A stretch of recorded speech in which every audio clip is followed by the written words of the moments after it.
Selanjutnya menginjak ke acara, yaitu pertanyaan yang tadi disampaikan oleh beliau Ki Haji Romli Fakhri. Yang pertama, pertanyaannya, apa betul virus corona mematikan? Terus kalau mematikan kok ada yang sembuh? Itu pertanyaan yang pertama yang akan menyampaikan Dr. Nuril.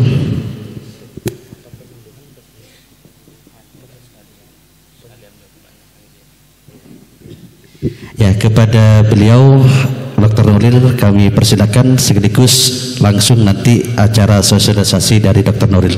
Terima kasih.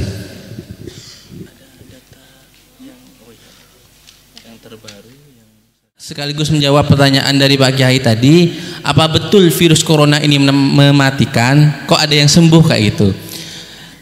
Kalau bicara virus, pada hakikatnya virus itu adalah makhluk hidup yang membutuhkan makhluk hidup lain agar hidup. Jadi makhluk hidup virus apabila ingin hidup harus berada di dalam tubuh manusia.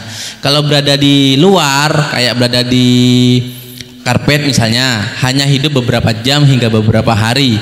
Kalau ada di dalam tubuh makhluk hidup, contohnya manusia, bisa hidup lama.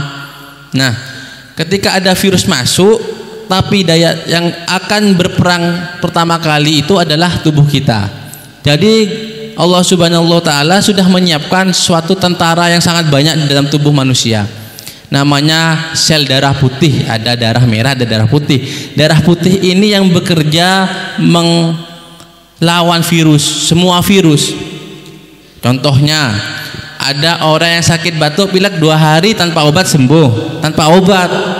Itu karena ada tentara di dalam tubuh manusia yang mengelawan.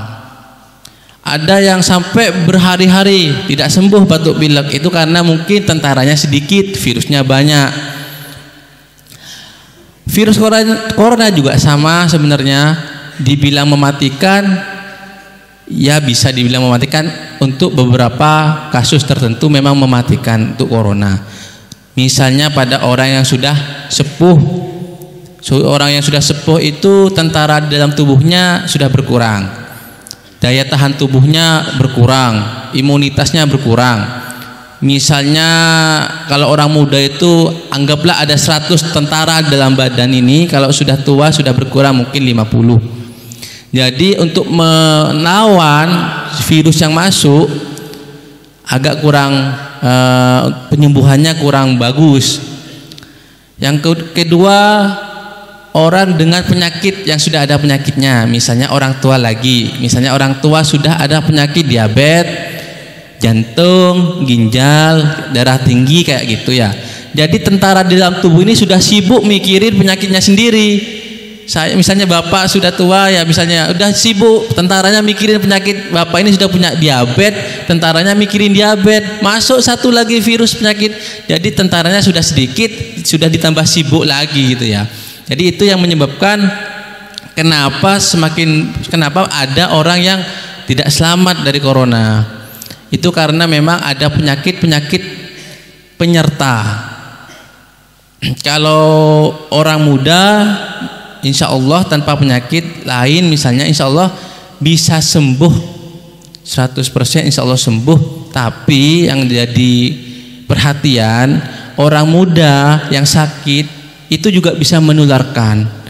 Kalau menularnya ke yang muda, ya mungkin ya sembuh, ya bisa sembuh sendiri, bisa sembuh dengan perawatan.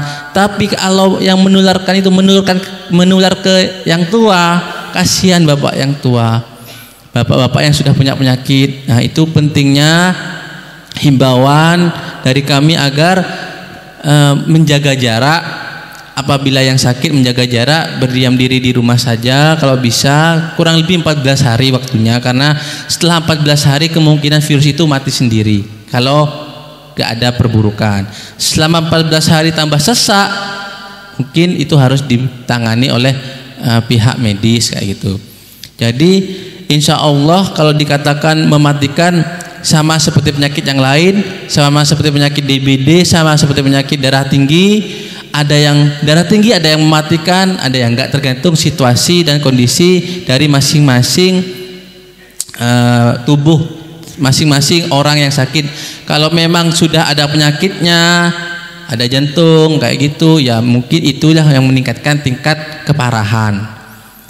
Kemudian kalau misalnya sehat, kita selalu menjaga daya tahan tubuh dengan baik, selalu mengkonsumsi vitamin, insya Allah bisa sembuh sendiri, bahkan tanpa obat bisa sembuh. Karena memang belum ada obatnya. Yang dilakukan di rumah sakit, yang dilakukan di puskesmas itu adalah mengurangi gejalanya. Gejalanya panas, jadi dikasih obat panas, bukan obat corona. Batuk dikasih obat batuk, bukan obat corona. Sembuhnya daya tahan tubuh sendiri. Tentara badan ini sendiri yang nanti menghancurkan virus itu. Jadi tergantung dari masing-masing individu. Kalau dikatakan apakah virus ini mematikan atau tidak. Kemudian melanjutkan pertanyaan yang kedua, apakah selama ini ada himbauan dari pemerintah agar di masjid dikosongkan, di pasar dikosongkan? Apakah ada data resmi? Tadi pertanyaan Mbak Kiai. Orang yang tertular di masjid itu ada berapa orang? Apakah ada data resmi orang yang tertular di pasar berapa orang? Kayak gitu ya. Kalau sejauh ini data untuk mendata sendiri orang yang tertular di masjid itu masih belum ada. Karena memang penularannya tidak terlihat. Jadi mungkin bisa jadi yang saya katakan tadi, ada orang sehat, muda, sehat, bisa jadi di dalam tubuhnya ada virus tapi tidak sakit, datang ke pasar, bertemu dengan orang-orang pasar, nah itu menularkan ke orang yang lain, menularkan ke orang yang lain kayak gitu. Dari orang pasar pindah ke rumahnya, mungkin belum sakit ya, belum sakit, tapi di badannya sudah tertular suatu virus yang sangat kecil sekali ukurannya, megang bapaknya yang sudah tua, kemudian bapaknya ikut tertular, seperti itu. Kalau data untuk angka penularan di masjid masih belum ada, penularan di pasar, penularan di mall, di tempat-tempat umum belum ada karena untuk mendeteksinya sangat sulit. Tapi untuk data-data jumlah orang sakit itu sudah ada. Seperti di saat ini di Indonesia itu sudah ada 999 orang, hampir 1000 orang dalam pemantauan. Maksudnya orang yang cuma batuk, pilek dan ada riwayat berpergian gitu. Belum tentu corona tapi harus dipantau. Kayak gitu. Sewaktu itu sekitar kemarin juga ada 30 orang yang sudah meninggal karena corona. Tapi yang sembuh juga ada kayak gitu ya. Mungkin yang saya jelaskan tadi meninggalnya karena memang kondisinya sudah tua, sudah ada penyakitnya, badannya sudah gak sanggup menahan sakit, masih masuk virus baru, penyakit baru kayak gitu. Jadi demikian saja dari saya untuk sekilas tentang seperti apa itu corona. Saya himbau tetap jangan khawatir, tapi tetap waspada. Virus itu memang menular, tapi kita bisa mencegah penularannya.